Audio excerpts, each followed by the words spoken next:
Welcome to the Experience Strategy Podcast with Joe Pine, author of the new Transformation Economy book, Dave Norton, an experienced futurist, woo! And me, Aranza Savas, an expert in coaching, transformation, and motivation. I don't usually throw in transformation there, but it's true. Hey, you are.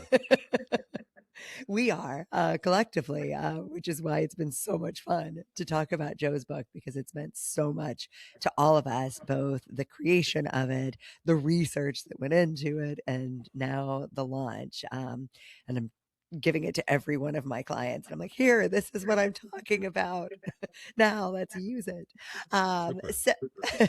So today we're going to take a little bit of a different approach. Instead of bringing you an article from traditional media, we're going to bring you an article from X, Twitter. What do we call it anymore? I don't know how to say it. The artist formerly known as Twitter. It's called Something Big is Happening, which lame title. This article is about AI. And I was like, it was clearly written by AI, but that's another conversation.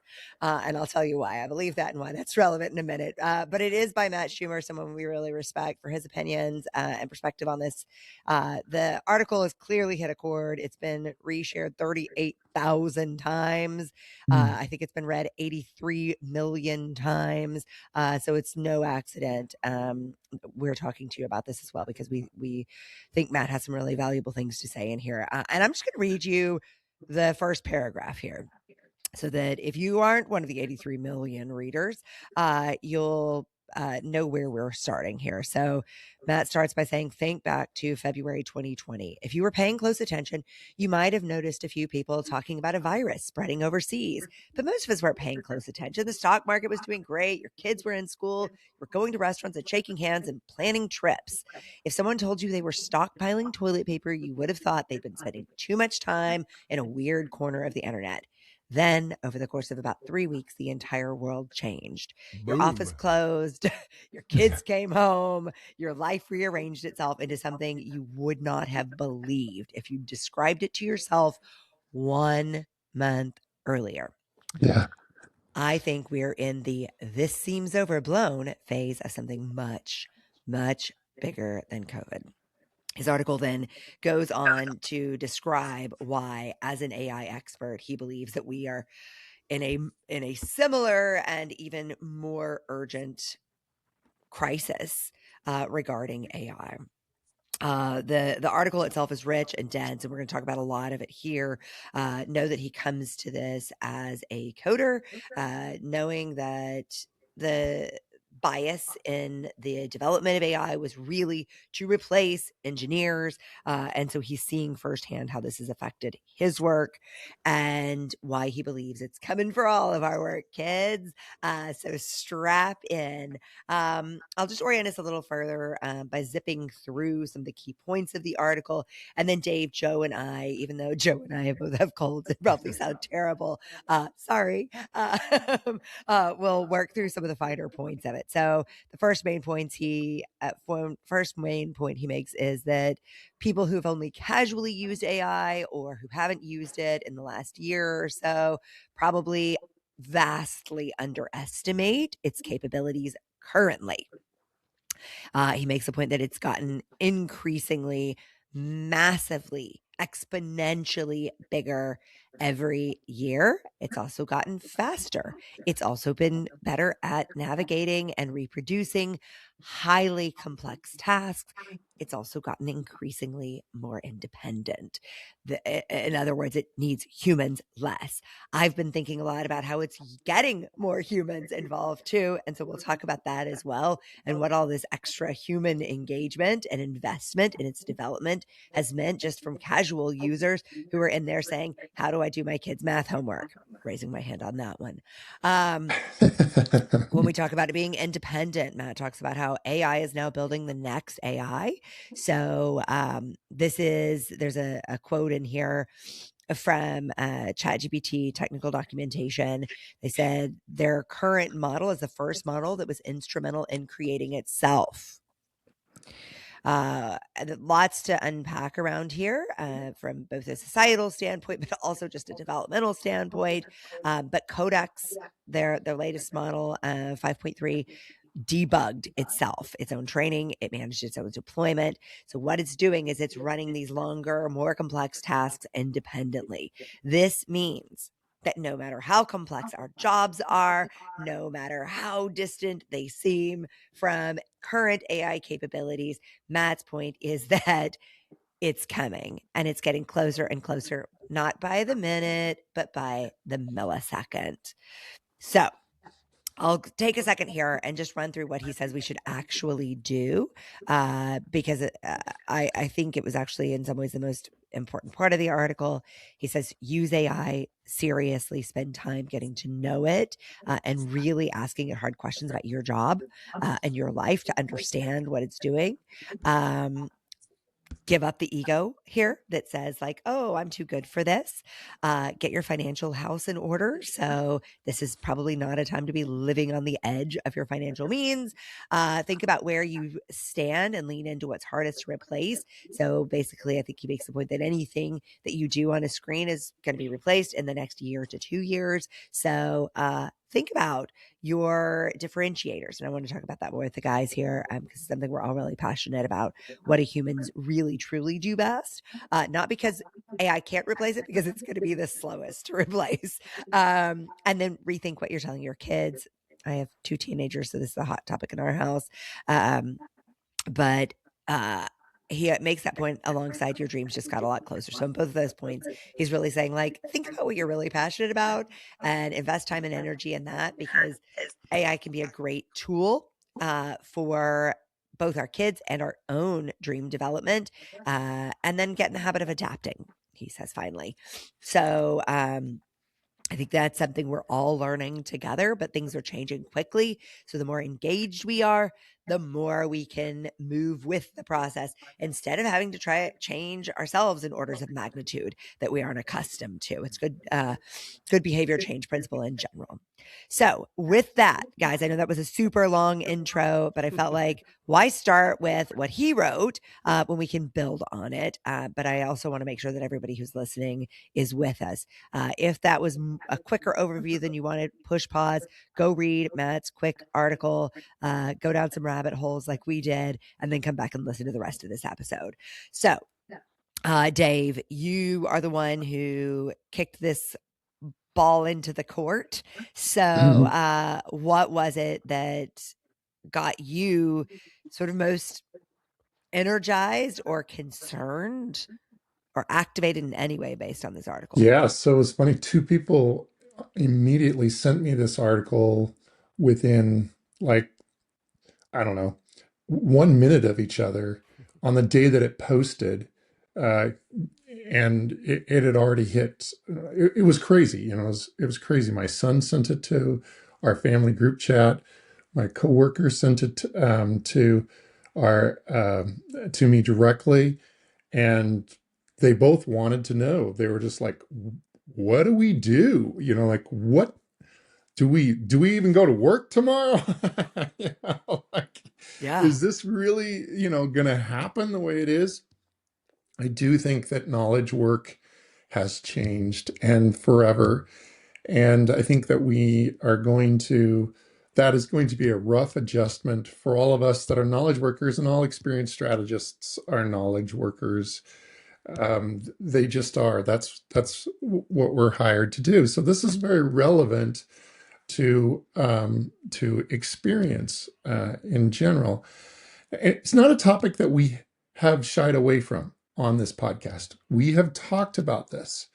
We have suggested for years now on this podcast, in our collaboratives, about things that you can be doing as an experienced strategist to get in front of this technological shift. We just are a little bit, I think I'm just a little bit blown away by just how successful AI has become in a very short period of time.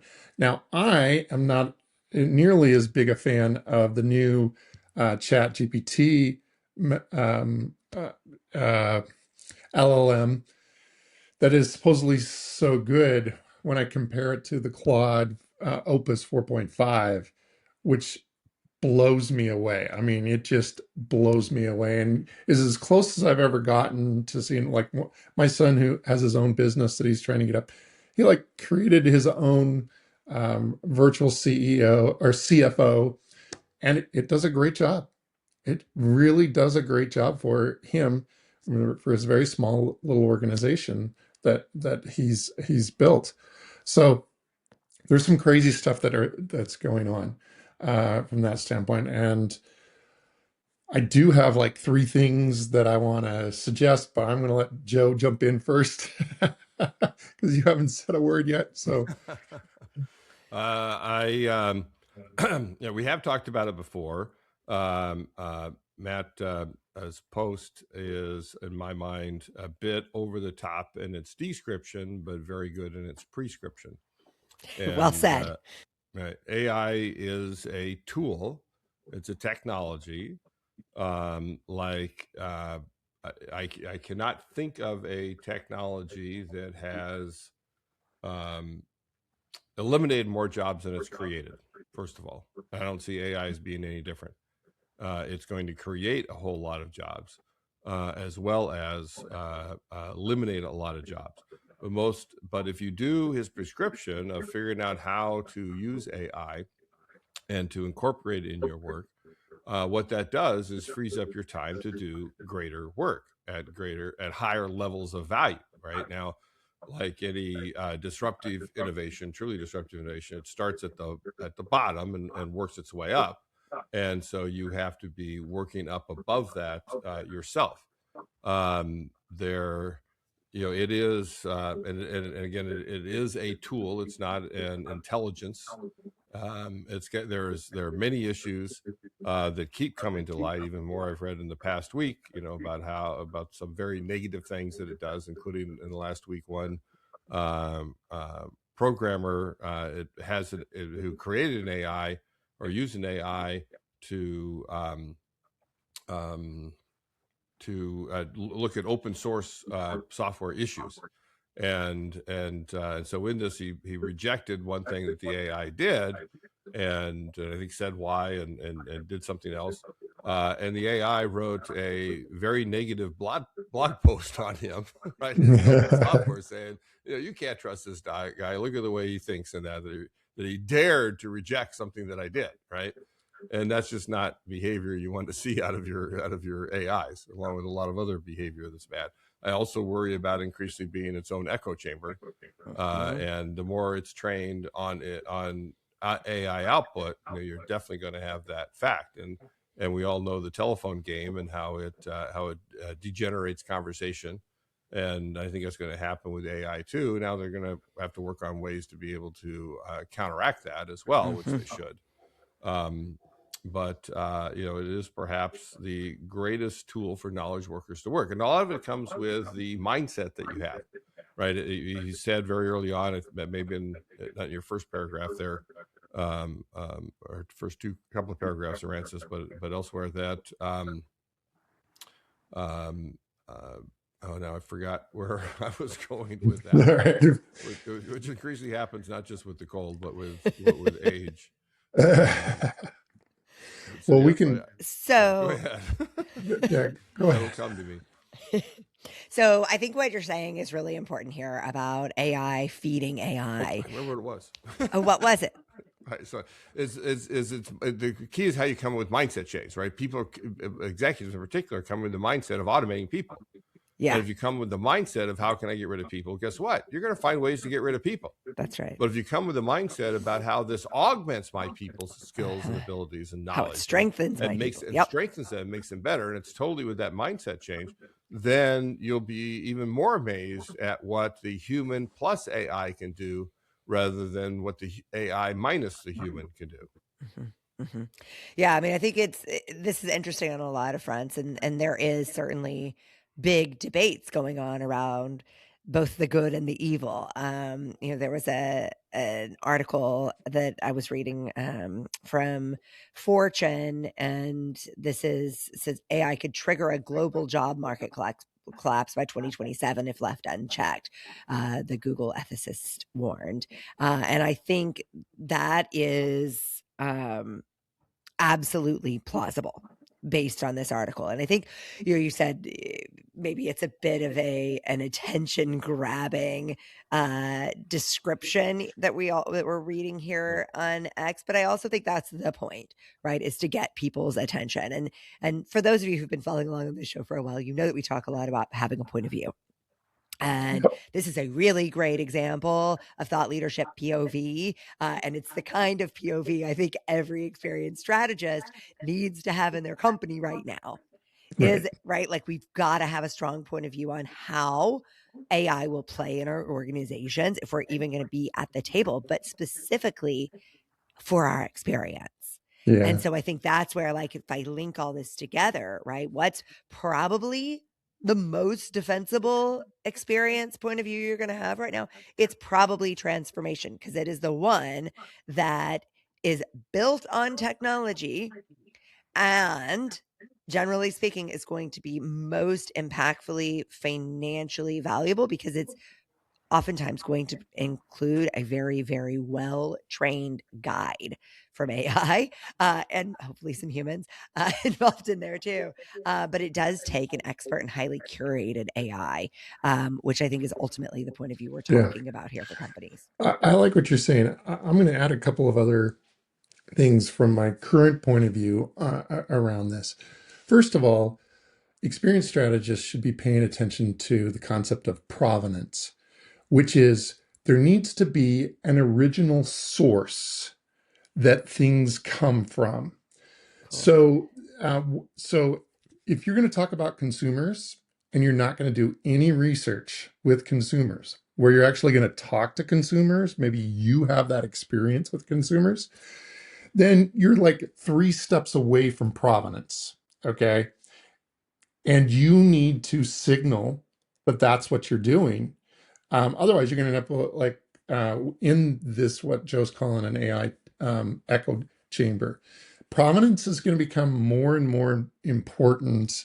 And those of us that can provide provenance are going to be more and more valuable because the inputs have to be better. So original data, original source, how do you get to that? The second is cross-disciplinary abilities. As experienced strategists, we've thought very narrowly about what it is that we do. We've talked about journey maps and personas. Come on, wake up. We've been trying to get you people to wake up for a long time. You need to be able to think like a marketer. You need to be able to think like a planner. You need to be able to think across multiple venues. And that's one of the things that AI does for you is it creates these superpowers. And you need to be not just going deeper and deeper around personas. Please. I mean, that'll take care of itself. There's still a role for it to play. There's still a role for journeys to play, but you now have superpowers and you've got to think in terms of how you manifest yourself associated with that. And like Joe, now all of a sudden I can't think of my third point, but those are 2 You don't really even have a good cold, points Joe. right I do. there. That's right. Those are 2 really good points to add on top of what Arancis was saying in terms of point of view. You've got to think about the near future need of your customer. That's what a point of view is. Yeah. It's not like, well, my opinion is it's not like COVID.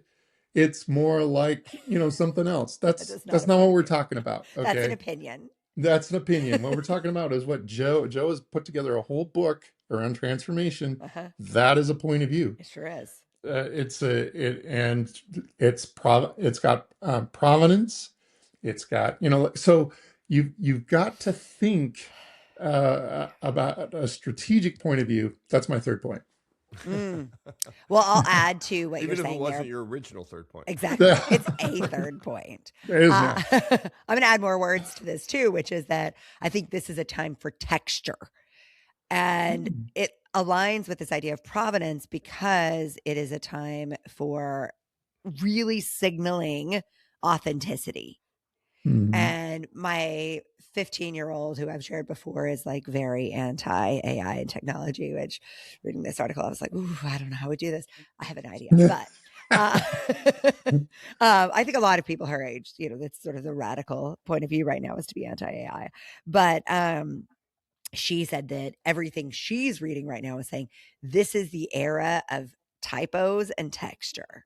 And Yep. so what we want is Patina. things that feel genuinely, deeply, profoundly human. And so while AI has been in the past and increasingly less so great at giving us false data, we don't want to make mistakes in the area of like significant, like meaningful data mistakes. But we do in terms of like messy feelings and little Yeah. typos and awkward, quirky ways of spelling things and and abbreviating them and punctuating them. and Right. forgetting third And that's points. true with our code too. And forgetting our points. Oh my God, Yeah. y'all, we're so This was human. not generated by AI, for sure.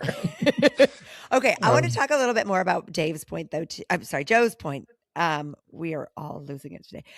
Joe's point about AI sort of corrupting AI. So I did some reading on this today, and they call it what they've sort of branded it as model collapse, Right. where it has fed itself so much that it enters this cyclical echo chamber.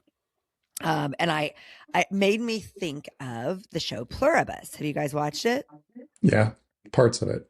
I And haven't finished it yet. so it's kind of about this alien hive mind that comes and takes over everyone except for a dozen people.